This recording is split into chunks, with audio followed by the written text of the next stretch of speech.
ஒரு தென்னை மரத்தை சுற்றி 4 ஜாதிக்காய் மரம் வரலாம். இது தமிழ்நாட்டிலே நிறைய நர்சரி இருக்குது. நீங்கள் தாய்மடி நர்சரின்னு நெட்டில் அடிச்சிங்கன்னா இளவரசன் ஒரு நண்பர் வருவார். அவர்கிட்ட தான் வீதியும் கூட்டினதை வச்சுருக்காரு. ஒரு பிளான்ட் 250 ரூபா வாங்குறாரு. ஒரு தென்னை மரத்தை கிழக்கு மேற்கு தெற்கு வடக்கு 4 மரம் வைக்கலாம். இதுதான் ஜாதிக்காய் மரம். ஜாதிக்காயை பார்த்தாலே உங்களுக்கு புரியணும். இங்கே பாருங்கள், நம்ம சகோதரிகள் மெச்சூர் ஆவாங்கல்ல, மெச்சூர் ஆன உடனே பாருங்கள், முதல்ல அவங்களுக்கு கொடுக்க வேண்டிய உணவு தான் இந்த ஜாதி பத்திரி கொடுத்தீங்கன்னா. நீங்கள் பாருங்கள் அது எப்படி இருக்குன்னு பாருங்கள். அந்த பெண்கள் மெச்சூர் ஆகிறது மாதிரியே தான் இது வெடிச்சு வரும். இதை முதல்ல அவங்களுக்கு கொடுத்தீங்கன்னா மலட்டுத்தன்மை வராது, அப்படி பிள்ளை பெறுவாங்க. காந்தாரிக்கு பிள்ளைகள் 100 பழமொழி இருக்குது. அதுக்கு இதுவும் காந்தாரி மிளகும் சாப்பிடணும். இங்கே பாருங்கள், இந்த காந்தாரி மிளகு தான் நீங்கள் சாப்பிட வேண்டியது. அதனால தான் காந்தாரிக்கு பிள்ளைகள் 100ன்னு போட்டிருக்காங்க. இந்த காந்தாரி மிளகு நாங்கள் இலவசமாக மக்களுக்கு கொடுக்குறதுக்கு வந்திருக்கிறோம். மக்கள் இதை பற்றி அறியணும். மக்களுக்கு அறிவுபூர்வமான அறிவு தேவை. அதனால தான் இலவசமாக கொடுக்க வந்திருக்கிறோம். 22 சைஸ் இருக்குது எங்கள் ஊரில். அதில் மெயின் காந்தாரி இங்கே இருக்குது.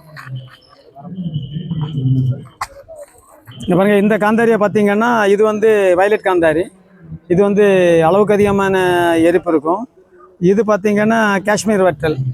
இது எலிகளின் நண்பன். நீங்கள் தோட்டத்தில் நட்டிங்கன்னா காய் பறிக்க வேண்டிய தேவையே வராது. எலிகள் எல்லாத்தையும் சாப்பிட்றோம். அதனால் இது நீங்கள் வீட்டுக்குள்ளாடி எலி விரட்டி வச்சுட்டு தான் இதை நடணும். அதில் தேவையுள்ளவங்க நட்டுக்கலாம்.